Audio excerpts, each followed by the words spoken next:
ഇപ്പോൾ American election ചൂട് പിടിച്ചുകൊണ്ടിരിക്കുന്ന ഈ ഒരു സമയത്ത് ലോകത്തുള്ള എല്ലാവരുടെയും ഒരേ ഒരു ചോദ്യം മാത്രമാണ് അടുത്തൊരു പ്രസിഡന്റ് അതായത് ട്രംപ് ആയിരിക്കുമോ അല്ലെങ്കിൽ കമല ഹാരിസ് ആയിരിക്കുമോ എന്ന്. അപ്പോൾ കമല ഹാരിസ് വരികയാണെങ്കിൽ ഇപ്പോൾ എങ്ങനെ ഗവൺമെന്റ് മുന്നോട്ട് പോകുന്നോ അതേ രീതിയിൽ തന്നെയായിരിക്കും മുന്നോട്ട് പോകുന്നത്. വലിയ ചേഞ്ചസ് ഒന്നും വരാനില്ല. പക്ഷെ നേരെ മറിച്ച് ട്രംപ് വരുന്നെങ്കിൽ അതായത് റഷ്യ യുക്രൈൻ വാർ, അതുപോലെ തന്നെ ഇസ്രായേൽ പാലസ്തീൻ വാർ, അതുപോലെ തന്നെ ചൈന തായ്വാൻ കോൺഫ്ലിക്റ്റ്, ഇതുപോലെ പല പ്രശ്നങ്ങളിലും വലിയ മാറ്റങ്ങളായിരിക്കും വരാൻ പോകുന്നത്. ഇത് മാത്രമല്ല, ഇന്ത്യ തുടങ്ങിയ പല രാജ്യങ്ങൾക്കും ഇതിൽ കുറെ പ്രശ്നങ്ങളുമുണ്ട്, അതുപോലെ തന്നെ കുറെ നന്മകളുമുണ്ട്. അപ്പോൾ നമ്മൾ ഇന്നത്തെ ഈ വീഡിയോ നോക്കാൻ പോകുന്നത് അടുത്ത പ്രസിഡന്റ് ട്രംപ് ആണെങ്കിൽ എന്തെല്ലാം മാറ്റങ്ങളായിരിക്കും ജിയോ പൊളിറ്റിക്സിൽ സംഭവിക്കാൻ പോകുന്നത്, അതുപോലെ തന്നെ ഇപ്പോൾ നടന്നുകൊണ്ടിരിക്കുന്ന ഈ യുദ്ധങ്ങളിലെല്ലാം തന്നെ എന്ത് മാറ്റങ്ങളായിരിക്കും സംഭവിക്കാൻ പോകുന്നത്. രണ്ടാമത്തെ കാര്യം എന്താണെന്ന് വെച്ചാൽ ട്രംപ് വരികയാണെങ്കിൽ ഇന്ത്യക്ക് എന്തെല്ലാം പ്രശ്നങ്ങളാണ് ഉള്ളത്, അതുപോലെ തന്നെ എന്തെല്ലാം നന്മകളാണ് ഉള്ള കാര്യങ്ങളാണ് നമ്മൾ ഇന്നത്തെ വീഡിയോയിൽ ഡീറ്റെയിൽ ആയി നോക്കാൻ പോകുന്നത്. ഇത്തരത്തിലുള്ള വീഡിയോകൾ നിങ്ങൾക്ക് ലഭിക്കാൻ വേണ്ടി ഈ ചാനൽ ഇതുവരെ സബ്സ്ക്രൈബ് ചെയ്യാത്തവരാണെങ്കിൽ സബ്സ്ക്രൈബ് ചെയ്യുക, അതുപോലെ തന്നെ ഈ വീഡിയോ ലൈക്ക് ചെയ്തിട്ട് തുടർന്ന് കാണാൻ ശ്രമിക്കുക. ഇപ്പൊ വീഡിയോയിട്ട് കിടക്കാം. അപ്പോൾ നമ്മൾ പറഞ്ഞല്ലോ, അതായത് കമല ഹാരിസ് വരുന്നെങ്കിൽ വലിയ ചേഞ്ചസ് ഒന്നും ഉണ്ടാവാൻ പോകില്ല. കാരണം എന്താണെന്ന് വെച്ചാൽ അതായത് ഇപ്പോഴത്തെ ഗവൺമെന്റിന്റെ വൈസ് പ്രസിഡന്റും കൂടിയാണ് കമല ഹാരിസ്. അപ്പോൾ ഇപ്പോൾ എടുക്കുന്ന ഗവൺമെന്റിന്റെ ഡിസിഷൻ തന്നെയായിരിക്കും കമല ഹാരിസിന്റെയും. അപ്പോൾ അതേ രീതിയിൽ മുന്നോട്ട് പോകാനായിരിക്കും സാധ്യത കൂടുതൽ. പക്ഷേ നേരെ മറിച്ച് ട്രംപ് വരികയാണെങ്കിൽ അത് ലോകം മുഴുവനും പല ചേഞ്ചസുകൾ ഉണ്ടാക്കും. അപ്പോൾ എല്ലാവരും ഈ അമേരിക്കൻ ഇലക്ഷനെ ഉറ്റുനോക്കാനുള്ള പ്രധാന കാരണം എന്താണെന്ന് വെച്ചാൽ അതായത് അമേരിക്കൻ എക്കണോമിയും അതുപോലെ തന്നെ ലോകത്തുള്ള എല്ലാ എക്കണോമിയുമായിട്ട് ഡയറക്റ്റോ ഇൻഡയറക്റ്റ് ആയിട്ടോ ലിങ്ക് ഉണ്ട്. അതായത് ഡോളറാണ് ഇന്നും ഡോമിനൻസ് കാണിക്കുന്നത്. അമേരിക്ക ലോകം മുഴുവനും കൺട്രോൾ ചെയ്യാൻ പറ്റുന്നതും അതുകൊണ്ടാണ് എല്ലാവരും അമേരിക്കൻ ഇലക്ഷനെയും ഇത്ര ഉറ്റുനോക്കുന്നത്. അപ്പോൾ ആദ്യം തന്നെ ട്രംപ് വരികയാണെങ്കിൽ എന്തെല്ലാം മാറ്റങ്ങളായിരിക്കും ജിയോ പൊളിറ്റിക്സിൽ സംഭവിക്കുന്നത് എന്ന് നോക്കിയതിന് ശേഷം പിന്നീട് അതായത് ഇന്ത്യക്ക് എന്തെല്ലാം പ്രശ്നങ്ങളാണ് ഉള്ളത്, അതുപോലെ തന്നെ എന്തെല്ലാം നന്മകളാണ് ഉള്ള കാര്യങ്ങളാണ് നമ്മൾ ഡീറ്റെയിൽ ആയി നോക്കാൻ പോകുന്നത്. അപ്പോൾ ട്രംപ് വരാൻ പോകുക എന്ന് കേൾക്കുമ്പോൾ ആദ്യം തന്നെ പേടിക്കുന്ന രണ്ട് ഫെഡറേഷനാണ് ഉള്ളത്. ഒന്ന് നാറ്റോയും ഒന്ന് യൂറോപ്യൻ യൂണിയനും. ഇതിന്റെ കാരണം എന്താണെന്ന് വെച്ചാൽ അതായത് നമ്മൾ ലോകം എടുത്തു നോക്കുകയാണെങ്കിൽ രണ്ട് വലിയ അലൈസ് ആണ് ഉള്ളത്. ഒന്ന് നാറ്റോ, അതായത് റഷ്യക്കെതിരായിട്ടുള്ളതാണ് ഈ നാറ്റോ. അതുപോലെ തന്നെ മറ്റൊന്നത് ഈ റഷ്യ, ചൈന, നോർത്ത് കൊറിയ എന്ന് പറയുന്ന ഇവരെല്ലാവരും കൂടെ ചേർന്ന് മറ്റൊരു വിഭാഗം ആൾക്കാരും. അപ്പോൾ ഇവർക്ക് തമ്മിലുള്ള ഈ ഒരു പ്രശ്നത്തിന്റെ നാറ്റോ എന്ന് പറയുന്ന ഈ ഒരു സംഘടനയും യൂറോപ്യൻ യൂണിയനുമാണ് മെയിൻ ആയിട്ടും പ്ലേ ചെയ്യുന്നത്. അപ്പോൾ ഈ ട്രംപ് വരികയാണെങ്കിൽ ഈ നാറ്റോയ്ക്കുള്ള ഈ ഫണ്ടിങ് എല്ലാം തന്നെ കട്ട് ഷോട്ട് ചെയ്യാനുള്ള സാധ്യതകൾ കൂടുതലുണ്ട് എന്നാണ് പറയുന്നത്. ഇതിന്റെ കാരണം എന്താണെന്ന് വെച്ചാൽ അതായത് പണ്ട് തൊട്ടേ ഈ നാറ്റോയ്ക്കും അതുപോലെ തന്നെ ട്രംപിനും അത്രയധികം അതായത് ഒരു കോർഡിനേഷൻ ഇല്ല. അതുപോലെ തന്നെ ട്രംപ് കഴിഞ്ഞ 4 വർഷം ഇല്ലാത്തപ്പോഴും ട്രംപ് ഏറ്റവും കൂടുതൽ ക്രിട്ടിസൈസ് ചെയ്ത് ഇതേ നാറ്റോവിനെ തന്നെയാണ്. അപ്പോൾ ഇതുകൊണ്ട് എന്താണ് അതായത് നാറ്റോയ്ക്ക് ഫണ്ടിങ് കുറയുമ്പോൾ റഷ്യ യുക്രൈൻ വാറിലും ഫണ്ടിങ് കുറയും. ഇതുപോലെ തന്നെ യൂറോപ്യൻ യൂണിയനിലുള്ള പല രാജ്യങ്ങളും അതായത് അമേരിക്ക തന്നെ സപ്പോർട്ട് ചെയ്യാത്തപ്പോൾ യൂറോപ്യൻ യൂണിയനിലെ പല രാജ്യങ്ങളും സപ്പോർട്ട് ചെയ്യാൻ മടിക്കും. അതുപോലെ തന്നെ റഷ്യ യുക്രൈൻ വാറിലും അതായത് ഇതൊരു വലിയൊരു മാറ്റമായിരിക്കും സംഭവിക്കാൻ പോകുന്നത്. കാരണം നാറ്റോയും അതുപോലെ തന്നെ യൂറോപ്യൻ യൂണിയനും ഫണ്ട് ചെയ്തില്ലെങ്കിൽ അതായത് ഉക്രൈന് ഒരു മാസം പോലും റഷ്യന്റെ അടുത്ത് പിടിച്ചു നിൽക്കാൻ സാധ്യമല്ല. അതുകൊണ്ട് തന്നെയാണ് ഇത് വലിയൊരു മാറ്റം സംഭവിക്കും എന്ന് പലരും പ്രെഡിക്റ്റ് ചെയ്യുന്നത്. രണ്ടാമത്തെ കാര്യം എന്താണെന്ന് വെച്ചാൽ അതായത് അമേരിക്കയും റഷ്യയും എപ്പോഴും ഒരിക്കലും ചേരില്ലാത്ത രണ്ട് അലൈസ് ആണ്. പക്ഷേ ഈ ട്രംപ് വരികയാണെങ്കിൽ അതായത് അമേരിക്കയും റഷ്യയ്ക്കും എപ്പോഴും ഒരു ഫ്രണ്ട്ഷിപ്പ് ഉള്ള പോലെയാണ് എല്ലാവരും കാണുന്നത്. പക്ഷേ ട്രംപിന് റഷ്യനെക്കാട്ടിലും കൂടുതൽ എതിർപ്പ് ചൈനയോടാണ് ഉള്ളത്. അതുകൊണ്ട് എന്താണ് ട്രംപ് വരികയാണെങ്കിൽ ചൈനയ്ക്ക് വലിയ രീതിയിലുള്ള പ്രശ്നങ്ങളാണ് അല്ലെങ്കിൽ പ്രതിസന്ധിയാണ് കാത്തിരിക്കുന്നത്. ഇത് എങ്ങനെയായിരിക്കും എന്ന് വെച്ചാൽ അതായത് ട്രംപ് മുന്നത്തെ വട്ടം പ്രസിഡന്റ് ആയിരുന്നപ്പോൾ തന്നെ അതായത് ചൈനയിൽ നിന്ന് വരുന്ന ഗുഡ്സിനെല്ലാം തന്നെ കൂടുതലും ഇമ്പോർട്ട് ഡ്യൂട്ടി എല്ലാം തന്നെ ഇമ്പോസ് ചെയ്യുക, അതുപോലെ തന്നെ ചൈനയുടെ ഗുഡ്സ് എല്ലാം തന്നെ കൂടുതലും അവോയ്ഡ് ചെയ്യുക, അതായത് അമേരിക്കയിൽ നിന്ന് ഇമ്പോർട്ട് ചെയ്യുന്ന പല സാധനങ്ങളും ചൈനയിലോട്ട് അതായത് എക്സ്പോർട്ട് ചെയ്യാതിരിക്കുക, ഇങ്ങനെ പലതരത്തിലുള്ള പ്രശ്നം അതുപോലെ തന്നെ കേവസ് എല്ലാം തന്നെ അതായത് അന്നത്തെ അമേരിക്കൻ പ്രസിഡന്റ് ഡൊണാൾഡ് ട്രംപിനും ചൈനയ്ക്കും ഉണ്ടായിരുന്നു. അപ്പോൾ ഈ ഒരു പോളിസി തന്നെയായിരിക്കും വീണ്ടും ഡൊണാൾഡ് ട്രംപ് വരികയാണെങ്കിൽ അതായത് അമേരിക്കയ്ക്കും ചൈനയ്ക്കും ഉണ്ടാവുക എന്നാണ് പറയുന്നത്. അതായത് അമേരിക്ക ചൈന റിലേഷൻഷിപ്പിൽ വലിയൊരു വേസ്റ്റ് കണ്ടീഷനിലോട്ടായിരിക്കും പോകാൻ പോകുന്നത് എന്നാണ് പറയുന്നത്. ഇതുകൊണ്ട് ചൈനയും അതായത് ഡൊണാൾഡ് ട്രംപ് വരാതിരിക്കാനായിരിക്കും പരമാവധി ആഗ്രഹിക്കുന്നത് എന്നാണ് പറയുന്നത്. ഇനി മൂന്നാമത്തെ കാര്യം എന്താണെന്ന് വെച്ചാൽ അതായത് UN, WHO അതുപോലെ തന്നെ WTO ഇതെല്ലാം തന്നെ വേൾഡിലുള്ള മാക്സിമം വലിയ ഫെഡറേഷൻ അല്ലെങ്കിൽ ഓർഗനൈസേഷൻ ആണ്. അപ്പോൾ UN ജനറൽ അസംബ്ലി എല്ലാം തന്നെ ഈ യുദ്ധം നിർത്തുന്നതിൽ ഫെയിലായി എന്നാണ് ഡൊണാൾഡ് ട്രംപ് മാത്രമല്ല ലോകത്തുള്ള എല്ലാവരും പറയുന്നത്. അതായത് ഡൊണാൾഡ് ട്രംപ് ആദ്യത്തെ വട്ടം പ്രസിഡന്റ് ആയിരുന്നപ്പോഴും ഈ ഓർഗനൈസേഷൻ എല്ലാം തന്നെ ഫണ്ടിങ് സ്റ്റോപ്പ് ചെയ്തതാണ്. അതായത് പലപ്പോഴും ഫണ്ടിങ് എല്ലാം കൊടുക്കാതിരുന്നതാണ്. പക്ഷെ വീണ്ടും ജോ ബൈഡൻ ആയപ്പോൾ ഫണ്ടിങ് എല്ലാം പ്രോപ്പറായി ഇവർക്ക് കിട്ടിക്കൊണ്ടിരുന്നു. എന്നാൽ വീണ്ടും ഡൊണാൾഡ് ട്രംപ് വരുന്നതുകൊണ്ട് തന്നെ അതും ഈ യുദ്ധമെല്ലാം ഇപ്പോൾ നടക്കുമ്പോഴും ഒരു ഉപയോഗം UN ജനറൽ അസംബ്ലിനെ കൊണ്ട് ഇല്ല എന്ന് മനസ്സിലാക്കുമ്പോൾ ഡൊണാൾഡ് ട്രംപ് വീണ്ടും ഇതിന്റെ ഫണ്ടിങ് എല്ലാം കട്ട് ഷോട്ട് ചെയ്യാനുള്ള ശ്രമങ്ങൾ നടത്തും എന്നാണ് പറയുന്നത്. ഇതുകൊണ്ട് ഈ ഓർഗനൈസേഷൻ എല്ലാം തന്നെ ഡൊണാൾഡ് ട്രംപ് വരാതിരിക്കാനാണ് പരമാവധി ശ്രമിക്കുക. നാലാമത്തെ കാര്യമാണ് ഡൊണാൾഡ് ട്രംപിന് ഏറ്റവും കൂടുതൽ ദേഷ്യം വരുന്നതും ഇത് തന്നെയാണ്. ഇപ്പോൾ ഇന്ത്യ, ചൈന, റഷ്യ ഇങ്ങനെയുള്ള പല രാജ്യങ്ങളും, അതായത് ബ്രിക്സിലുള്ള എല്ലാ രാജ്യങ്ങളെല്ലാം ചേർന്ന് പുതിയൊരു കറൻസി ഇൻട്രൊഡ്യൂസ് ചെയ്യാൻ പോവുക എന്നുള്ളൊരു ന്യൂസ് നിങ്ങൾ എല്ലാവരും കേട്ട് കാണും.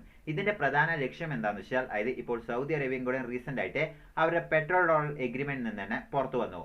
അപ്പോൾ ഇതുകൊണ്ടെന്നാണ്, അതായത് ഡോളറിന് ഒരു എൻ കാർഡ് വരണം, അതായത് ഡോളർ ഡോമിനൻസ് ഉള്ളതുകൊണ്ടാണ് അമേരിക്ക എല്ലാ എക്കണോമിനെയും ഇങ്ങനെ ഡയറക്റ്റ് ആയിട്ട് കൺട്രോൾ ചെയ്യാൻ പറ്റുന്നത്. അതുപോലെ തന്നെ യുദ്ധങ്ങളെല്ലാം തന്നെ എല്ലാ രാജ്യങ്ങൾക്കും ഏറ്റവും കൂടുതൽ പ്രശ്നം വരുന്നതും ഈ ഡോളർ ഉപയോഗിക്കുന്നതുകൊണ്ടാണ് എന്ന് മനസ്സിലാക്കിക്കൊണ്ട് എല്ലാ രാജ്യങ്ങളും, അതായത് മൾട്ടി പോളാർ വേൾഡിന് വേണ്ടിയും അതുപോലെ തന്നെ ഡി ഡോളറൈസേഷന് വേണ്ടി ഒരുങ്ങിയാണ്. അതായത് പ്രസിഡന്റ് അല്ലാത്ത സമയത്തും അതുപോലെ തന്നെ ഈ ഒരു ഇലക്ഷൻ പ്രചാരണത്തിലും ഏറ്റവും കൂടുതൽ പറഞ്ഞ ഒരു വിഷയം ഇത് തന്നെയാണ്, അതായത് ഡി ഡോളറൈസേഷൻ. ഞാൻ വരികയാണെങ്കിൽ, അതായത് ഞാൻ വീണ്ടും പ്രസിഡന്റ് ആവുകയാണെങ്കിൽ ഡി ഡോളറൈസ് ചെയ്യുന്ന രാജ്യങ്ങളെല്ലാം തന്നെ പണിഷ് ചെയ്യും എന്നാണ് പറഞ്ഞിരിക്കുന്നത്. ആ ഒരു ലിസ്റ്റിൽ ഇന്ത്യയും ഡെഫിനറ്റ് ആയിട്ടും ഉണ്ട്. അപ്പോൾ ഡി ഡോളറൈസ് ചെയ്യാൻ വേണ്ടി ശ്രമിക്കുന്ന എല്ലാ രാജ്യങ്ങൾക്കെതിരെയും അതായത് ഹാർഡായിട്ടുള്ള നിയമങ്ങളായിരിക്കും വരാൻ പോകുന്നത് എന്നാണ് പറഞ്ഞിരിക്കുന്നത്. ഇതും ലോകം മൊത്തം ഒന്ന് ഉറ്റുനോക്കുന്നുണ്ട്. ഇനി മറ്റൊരു കാര്യം എന്താണെന്ന് വെച്ചാൽ, അതായത് ഇപ്പോൾ നടക്കുന്ന ഇസ്രായേൽ പാലസ്തീൻ യുദ്ധം. അപ്പോൾ ഇസ്രായേൽ പാലസ്തീൻ യുദ്ധം എടുത്തു നോക്കുകയാണെങ്കിൽ, അതായത് അന്ന് തൊട്ടേ അമേരിക്ക ഇസ്രായേൽ എന്ന് പറഞ്ഞ രാജ്യത്തിനാണ് സപ്പോർട്ട് ചെയ്തു വരുന്നത്. പക്ഷെ ഡൊണാൾഡ് ട്രംപ് വന്നു കഴിഞ്ഞപ്പോഴാണ് ഈ മിഡിൽ ഈസ്റ്റിലെല്ലാം തന്നെ ഇവർ തമ്മിലുള്ള യുദ്ധം ഇനി അവോയ്ഡ് ചെയ്യണം എന്ന് വിചാരിച്ചുകൊണ്ട് എബ്രഹാം അക്കോർഡ്സ് എന്ന് പറയുന്ന ഒരു എഗ്രിമെന്റ് എല്ലാം കൊണ്ടുവന്ന് അതായത് സൗദി അറേബ്യയും അതുപോലെ തന്നെ മറ്റു രാജ്യങ്ങളും ഇസ്രായേലുമായിട്ട് ഒരു നല്ലൊരു റിലേഷൻ കൊണ്ടുവരാൻ ശ്രമിച്ചതും അതുപോലെ തന്നെ മിഡിൽ ഈസ്റ്റിൽ ഒരു പീസ് കീപ്പിങ്ങിന് വേണ്ടിയാണ് ഈ എബ്രഹാം അക്കോർഡ്സ് എല്ലാം കൊണ്ടുവന്നത്. പക്ഷേ ജോ ബൈഡൻ വന്നു കഴിഞ്ഞപ്പോൾ ഇതെല്ലാം തന്നെ ഫെയിലായി. വീണ്ടും യുദ്ധം, അതായത് ഇസ്രായേൽ പാലസ്തീൻ എന്ന് പറയുന്ന ആ ഒരു യുദ്ധം വീണ്ടും സ്റ്റാർട്ട് ചെയ്തു.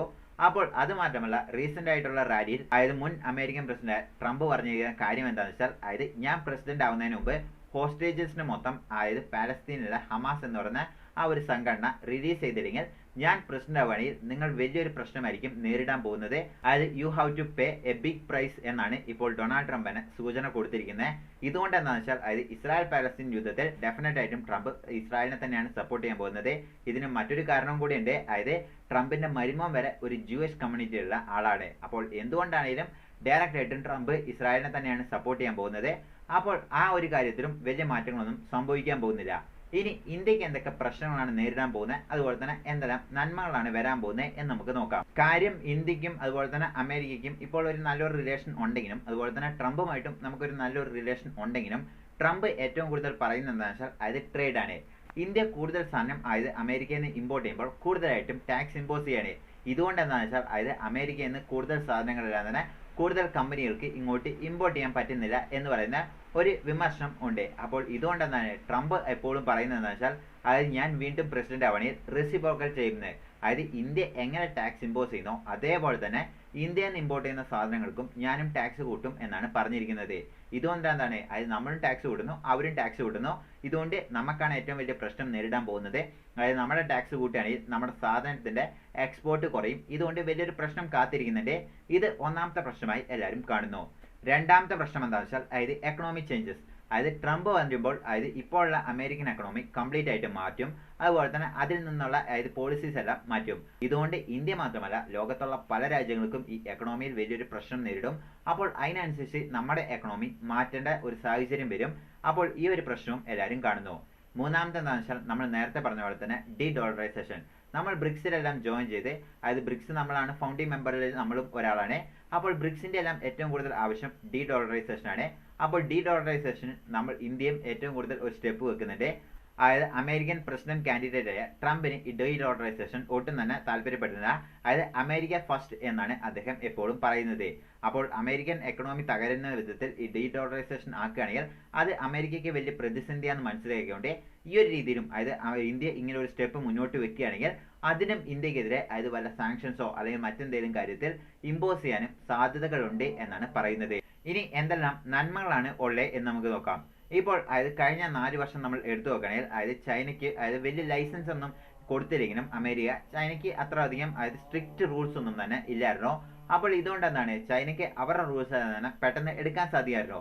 പക്ഷേ ഡൊണാൾഡ് ട്രംപ് വരികയാണെങ്കിൽ ചൈനയ്ക്കെതിരെ അതായത് നല്ല കർശനമായുള്ള നിയമമായിരിക്കും ഇമ്പോസ് ചെയ്യാൻ പോകുന്നത് എന്നുള്ള യാതൊരുവിധ തർക്കവുമില്ലാത്തൊരു കാര്യമാണ്.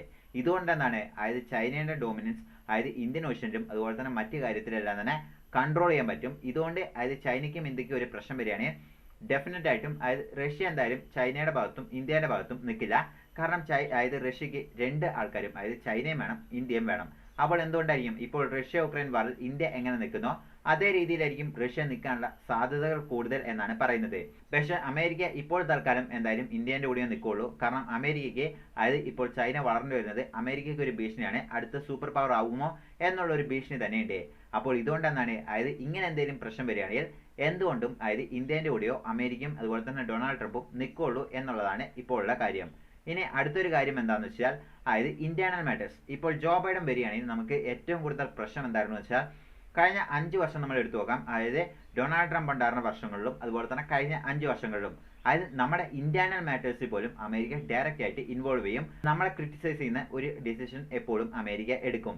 പക്ഷേ ഡൊണാൾഡ് ട്രംപിന്റെ ആ ഒരു ടൈം അതായത് അദ്ദേഹം ഭരിച്ചുകൊണ്ടിരുന്ന ആ ഒരു സമയത്ത് അതായത് വലിയ രീതിയിലൊന്നും അതായത് ഇന്ത്യയുടെ ഇന്ത്യൻ മാറ്റേഴ്സിൽ നിന്ന് തന്നെ അദ്ദേഹം തലയിട്ടതായിട്ട് വലിയ റിപ്പോർട്ടുകളൊന്നും ഇല്ല. അടിക്കടി ഉണ്ടെങ്കിലും പക്ഷേ ജോ ബൈഡന്റെ ആ ഒരു ടൈമിലാണ് കൂടുതൽ വട്ടം ഇന്ത്യക്ക് ഇങ്ങനെയുള്ള പ്രഷർ കൊടുത്തിരുന്നത്. അപ്പോൾ ഇതിലും ഇന്ത്യക്ക് ഒരു നന്മ തന്നെയാണ്. അപ്പോൾ ഇങ്ങനെയായിരിക്കും പലതരത്തിലുള്ള ചേഞ്ചസ് ലോകത്ത് സംഭവിക്കാൻ പോകുന്നത്.